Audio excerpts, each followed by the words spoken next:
Hi, everybody. Welcome to this week's Ask Mama Amy interview. And I'm so glad today we have Jenny Erdman with us.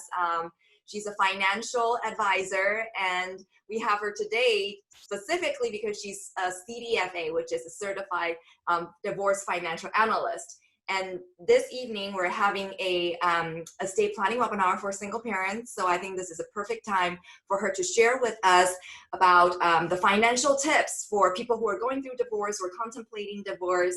And so with that, that's welcome, Jenny. And Jenny, if you could just tell our audience here who you are and what you do, and just introduce yourself. Yeah. Hi, I am Jenny Erdman. I'm a certified financial planner, I'm an attorney, and I'm also a certified divorce financial analyst.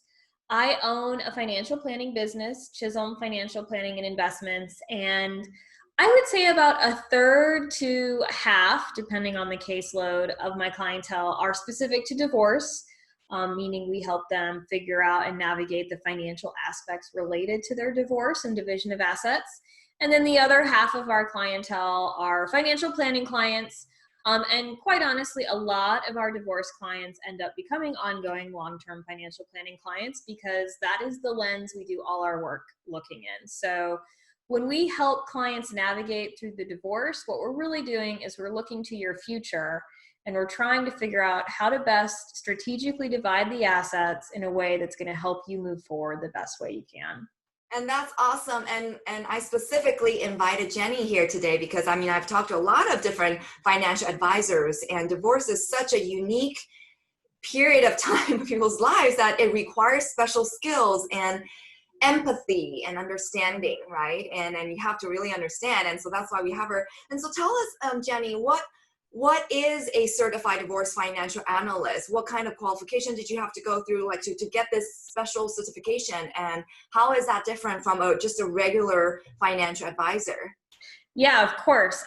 So the CDFA, or Certified Divorce Financial Analyst, to obtain that certificate, you have to be in the industry, and don't quote me on this. They may have changed this. I got mine quite a while ago, but I think you had to be in the industry 3 years. And you had to take, I want to say it was 4 tests. There was a number of courses as well. I was actually excused from the course obligation because of my law degree. But essentially, what the most important thing you should understand about the CDFA is that it indicates to clients, one of the reasons that I got it, quite honestly, is that it shows a level of interest and expertise in a particular area. Now, that being said, I do think there are people in the industry that don't have the designation, and they are perfectly capable of doing the same thing I do. A lot of the work I do, I've learned, as most of us do, on the job. But it's really important, again, that whoever has a CDFA, they went through the work, they know that their practice is going to go in that direction, and so they probably have a lot more expertise just simply by getting clients like that. One of the things that you should keep in mind about a CDFA, and the difference between somebody who's actively focusing on clients getting divorced and someone who's maybe just working with regular clients, individuals in a regular financial planning setting, is the division of assets is very complex. So it's not as simple as we're just going to open an IRA and you're going to contribute and here's how you invest it. Dividing up assets in the divorce context is a legal method on top of emotional. So we've got several different layers, and on top of it, there's a lot of rules. So there's things like quadros. It's probably a word if you're thinking about divorce and you have any retirement assets. It's a type of order that a lot of regular financial planners may not be familiar with. They may not understand when that needs to happen, why do they exist, how do they work at the end of the divorce. So there's a lot of sort of litigation things that come up, administrative things that are just natural to the divorce arena that maybe a regular financial planner who's not working in that area may not know what they are. And that can lead to a lot of issues. For instance, I saw one case in particular where a client came to me after their divorce, and their certified financial planner, who was not an expert in divorce, had navigated her through this divorce. Well, he had made her cash out some retirement accounts and did some things that were not strategic tax-wise, penalty wise, they were actually really bad. So it wasn't anything he did maliciously. He just simply didn't understand the methods of dividing assets. So it can be costly if you work with someone who doesn't realize what they're doing, unfortunately. Right, for sure. And then we know that as soon as somebody files for divorce, then the escrow started, and then you're disallowed to move assets around, and that would be illegal. And if a financial advisor does not know that, then they would start be doing illegal things. Well, yeah, and that's actually a really good point. I have had situations where I'm working with a client who divorce has started, they've opened the case, and maybe the spouse is now going to their current financial planner that they were working with before the divorce, and that financial planner is doing stuff on behalf of this other client, of the spouse. And yeah, that's illegal. So things like that where they just, and again, I don't think a lot of times it's malicious. It's just they don't know, they don't realize.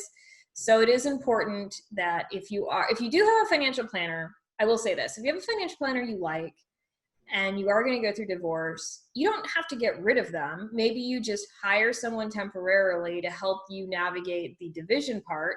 And then once the divorce is finalized, if you really like that person, you can always go back to them. So it's not an all or nothing thing.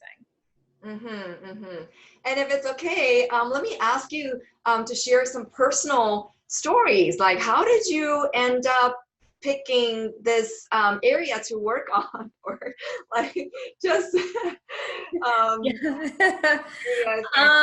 Sure, I'm happy to share. I don't think anyone wakes up one morning and says, I think working in the divorce arena just sounds lovely.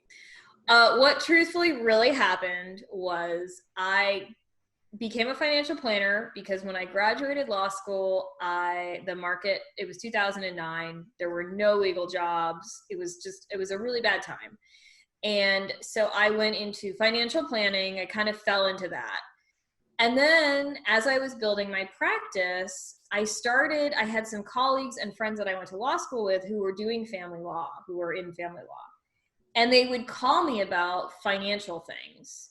And I kind of stumbled on the fact that there's a lot of intricacies in that area that are interesting. And it's not quite as straightforward as the typical clients who I do enjoy working with, regular clients for sure. But there is something a little bit more intriguing and interesting when you start having to negotiate and divide these assets. Quite honestly, it was a way for me to build a bigger book of business at the time when I had started out. So that was a big part. And the other thing I think I like about it and that I really enjoy still is I feel that I'm using my law degree. I have the legal knowledge and the skill set, but I don't have to do the litigation, which is really not what I wanted to do to begin with. So I almost feel like I get to do a lot of negotiation. I get to do the numbers. I get to have the interactions with the clients, but I don't have to go to court. I don't have to deal with a judge unless I'm an expert witness, which is, I don't do that very often. So, yeah. Right.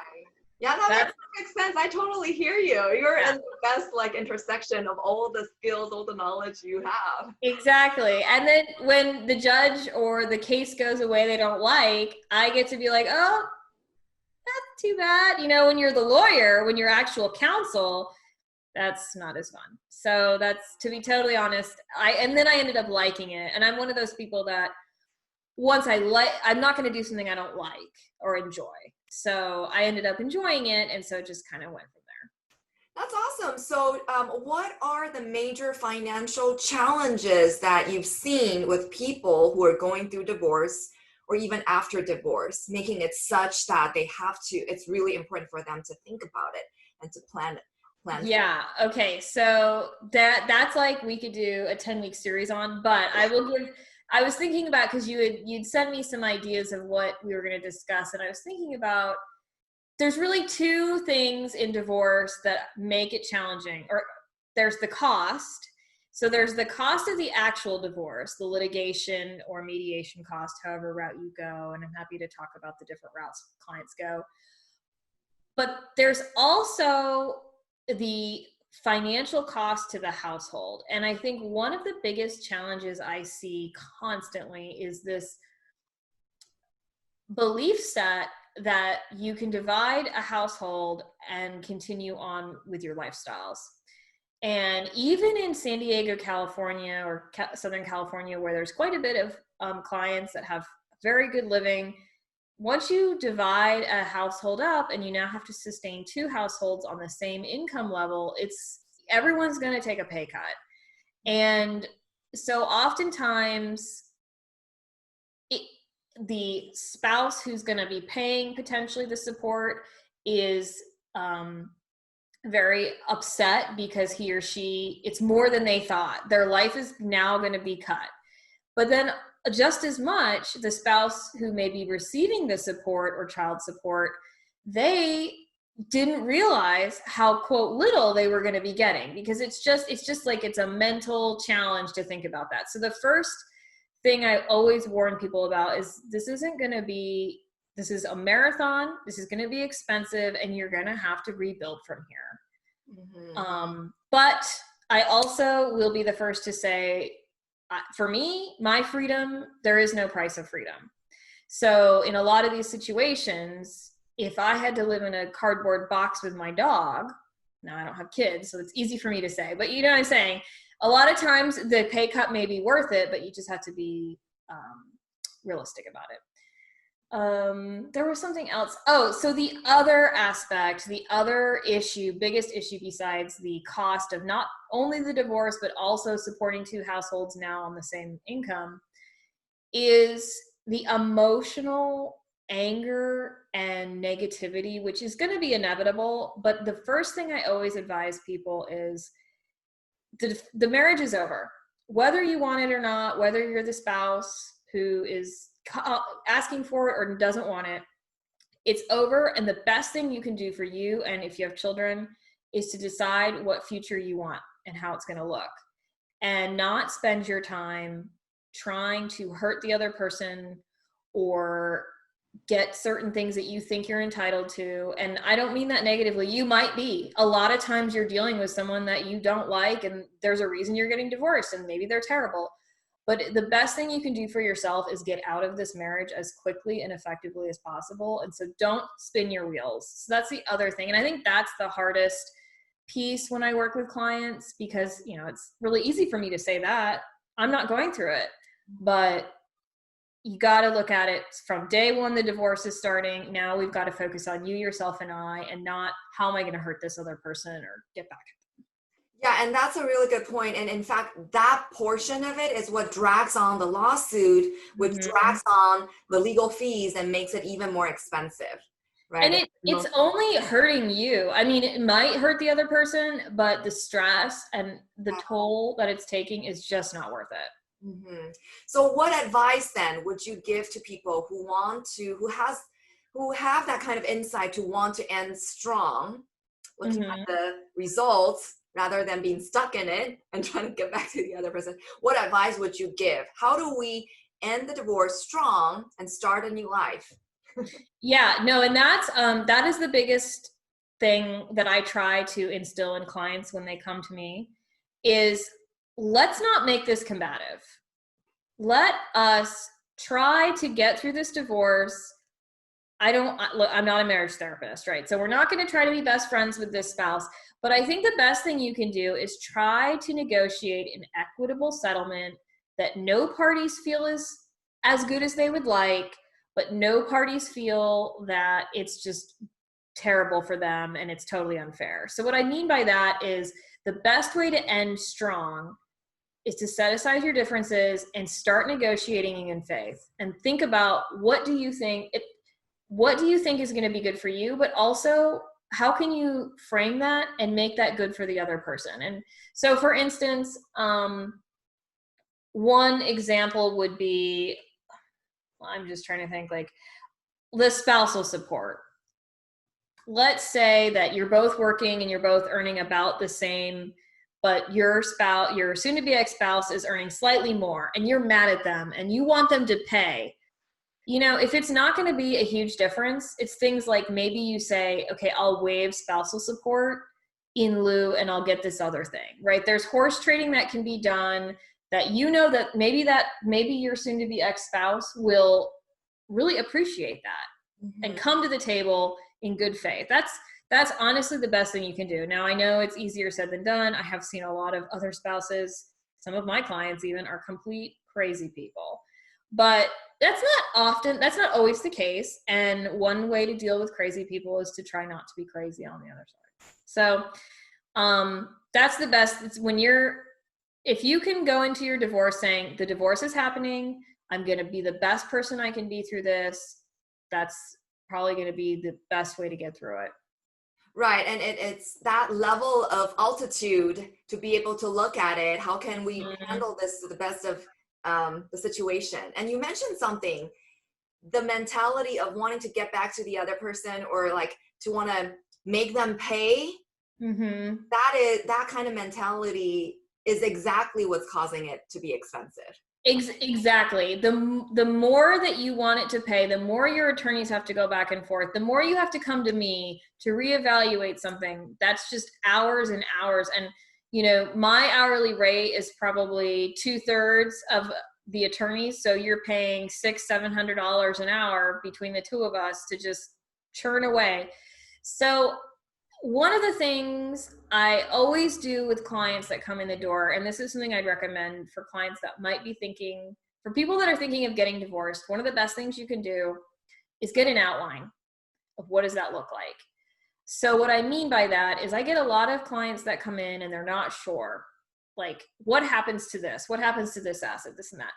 And I can go through and give them an idea, a potential idea of what it would look like based on the court rules, based on what we've seen, past cases, law, all that stuff. I can run the calculations of support, and I can give you the context of all those different things. I always think that is the best use of my time initially, or somebody like me, because it really sets the tone for setting an expectation that they understand. And a lot of times they look at me and they go, really? Well, maybe I'll make it work, you know, or sometimes they say, oh, that's not as bad as I thought. But, and I can also point out, this is another thing you may want to think about talking to someone before you pull the trigger, is I can also usually find where the issues are going to be. You know, if there's a pension, let's say, a lot of times, hey, this is probably going to be an issue. Here's the valuation issues you're going to have. So, and I think having that knowledge going into it for both parties, you know, but I've worked with both clients sometimes, both parties, you know, obviously I have a duty to both of them in that case, but to give them an outline of what the division looks like. And so I think setting an expectation is always really important. And there's so many unknowns for people that makes divorce, that's another thing that makes divorce very hard. They hear, I'm going to get this, and this is what happens, and you have to pay support for this long. And, you know, no one really knows. Mm-hmm. A lot of times they come into my office and I'm like, well, here's sort of what we're seeing in California. And they're like, that's not what so-and-so told me. I'm like, well, yeah, there's a lot of that. You know? Sometimes they're just using it as threats or. Exactly. And I get it, you know, and also they're really scared. So it's just such an emotional situation. So getting information is always good in that scenario. Yeah, and so a little bit of advice for the single parents who are listening to this. Single parents, it's hard, you know, with children, especially when the children are you know, minor kids. They not only have to have that childcare portion, but then dealing with the crazy ex, if they're, you know, and so there's a lot to juggle. So any advice for single parents who are juggling childcare and financial responsibility and managing the household?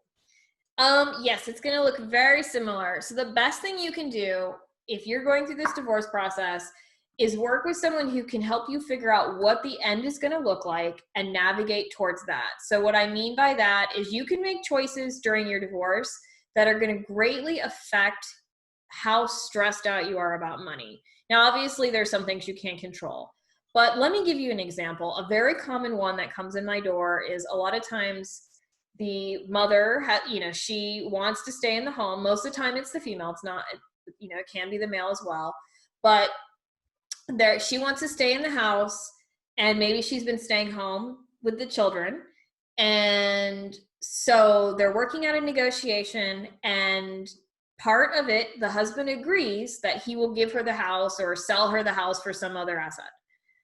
But you need to sit down and really look at the cash flow of keeping a home on what the future support and income is going to look like. So That I would say is one of the biggest mistakes people make, is the people who want to stay in the home at all costs, because it ends up being such a negative cash flow issue for you. Like very quickly, as soon as that divorce is done and that house is yours, the hot water heater goes, or you need a new roof, or something happens and you are just, it was just not a good financial decision. Now that's not always the case, but that's just an example of, you know, you want to work with someone who can say to you, hey, I know you want to keep this house. Maybe you want to stay in the school district, whatever it might be.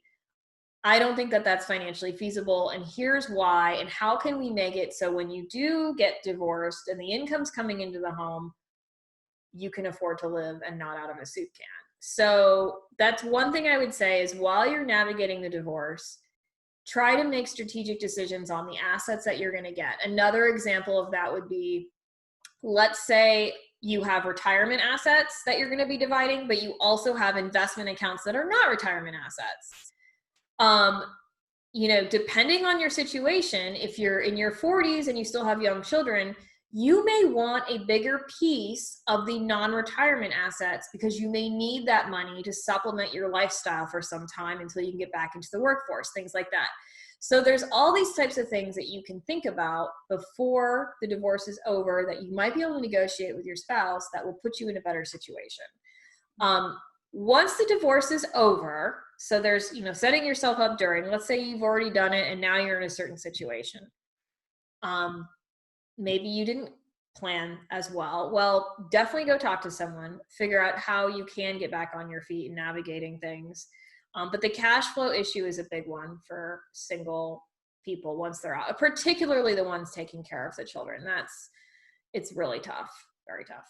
Right. And would you say, and I heard you mentioning like many people in this situation, the moms want to stay in the house, and I imagine a part of it is emotional because they want the kids to grow up in the house, right? So would you say that your role is to come in and help them navigate, like, you know, acknowledging the emotional part, but then also you're the person who's kind of holding the ground and, okay, let's look at the reality. Here's what the numbers say. And how can we get you to where you want to be? Well, and that's exactly right. The emotional aspect, you know, I don't, like I said, I don't have children, and I have been through these division of asset issues personally, but it's going to be emotionally detrimental to the child, because I've seen it on the other end, where if you keep the house and now you have all these financial problems because of it, that's going to also be an issue. Yeah, it's very true. My job is to give them the information and the advice. Now, I would say about 60% of the time when my advice is, hey, let's get rid of the house, they don't listen. And that's fine. It's my job to give them that information. But I also, in those scenarios where they don't want to do my advice, because whatever reason, maybe it is too emotional, you know, then we try to work around it. But I would say it's important to work with someone, because that is my job. And it's important to work with someone that you like and that you trust, that their advice is really in your best interest, right? I think a lot of times when I've come back to people and said, you know, hey, listen, I think we should sell the house or this and that, they may feel that I'm not understanding how important this aspect to them is. And that's certainly not the case. So I want to make sure I have a relationship with them that is strong enough that they feel like, no, she's really just trying to look out for my interests. Like, she heard how important this is to me, but she still is giving me this advice. So yeah, the house is really, I would say, the number one toughest issue I've run into as far as what clients don't want to give up.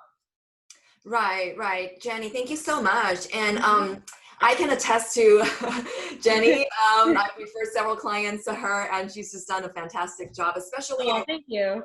Yeah, especially in the aspect more of relating to the client, right? Like helping client understand, like she's with them. And then, you know, a lot of times it's not just the technical, of course, you know, the technical side, you have no question about that, right? But there's also another, like being personable and being relatable. The client feeling like, okay, I can trust that you're really standing in my shoes and really thinking for me, right? And so with a few minutes left, Jenny, we're gonna wrap up here. And so would you just share with our audience why it is, just some final notes on why is it so important to pick a financial advisor that's, and how do you even go about finding a trustworthy financial advisor? There's so many. I know. What advice would you give for people who are going through divorce, who are contemplating divorce, on how to pick somebody that they can work with that can truly help them? Well, so truthfully, if you're going through divorce, you probably know someone who is. So always start with asking friends, hey, do you have an attorney? The first person I would not call is an attorney. Mm-hmm. That sounds crazy, but I would actually think about talking to a mediator, and some attorneys mediate as well, or someone like me. You want to talk to somebody about the finances. And the attorneys know that stuff too, but sometimes it's easier to deal with a financial person. But so talk to someone who's been divorced, see if they recommend somebody. Go on the internet. My business is now basically fully online, and I think a lot of us are going in that direction, whether we wanted to or not. But I get a lot of clients from online because yes, it's hard to be sure that person is a real person, but you can, like with the types of licenses that I have, you can Google me, you can look me up, you can see what's my background. Have I been sued? Do I own anything? So you can find all that out. And in fact, there's plenty of things I have to give to clients, particularly in the divorce scenario, that tells them all about me. So you can do your research even if you find someone remote. But the biggest thing is, particularly if they're not handling your assets, because that's a different, if they're managing your money, you definitely want to do your due diligence. You don't want to be giving them money. But if it's really a consultation advice, something like this, where this is our main form of interaction, then just get on the Zoom, or maybe if you're meeting them in person, and see if you like them. That is really, I think, you can read people can read people really well and see if it's a good fit. I have had people that have come in the door, or, that have looked me up and they're not a good fit. And I think it's really important in divorce that you like the person. And, you're not going to be going to happy hour with the person, but you don't want your dislike for your expert to derail the progress you could make. Yeah. And I wanted to highlight something you just mentioned, like when people are thinking about going through divorce, the last thing they should do is probably call up a divorce attorney. Yes. I didn't want to say it outright, but yes, that's like the first thing. I wanted to just highlight that part, because what happens with divorce, so divorce attorneys, their job is to advocate for your side of the story, which may not be good for the overall picture in terms of reducing the fees for the overall unit. Right? But your role is more like looking at the big picture. How can we control the damage? Yes. And ultimately, I believe that it's actually better not to be too one-sided. I mean, listen, if you hire me and you're my client, I want the best thing for you. But sometimes the best way to get to that is not to go full balls to the wall, like litigation, and that you're exactly right. The problem with the divorce attorney's job by law is to be the bull in the china shop when it comes to getting what's for their client. So yeah, I would definitely, and I always encourage one thing, if we can end on this, I always encourage clients, if they can get into mediation or work with a mediator. Now make sure you find a good one, because that can be a challenge. But the mediation allows clients, so keep in mind, if you're thinking about divorce, you and your future ex-spouse can decide anything you want. You can decide anything you want. You don't need to do anything that California requires. I mean, you have to do the paperwork.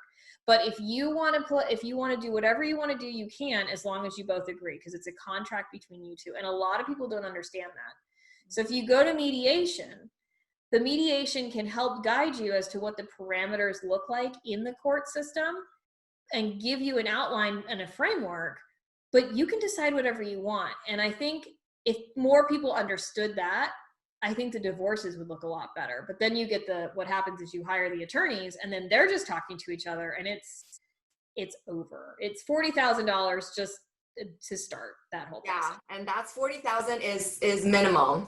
Yeah, exact minimum. And nobody's winning. I'm winning because you probably hired me at that point. The attorneys are winning, but nobody's really winning in that scenario. So yeah, don't call the attorney first. Yeah. And Jenny, if people want to find you, they can just Google your name online and they'll be able to find you, right? Yes, and my business, which is Chisholm Financial Planning, which is, I will spell it, CHISHOLM Financial Planning. Perfect. Great. And I'll type that out in the comment down below. Yeah, no worries. Okay, Thank you so much, Jenny. It's so great having you. Bye. Bye.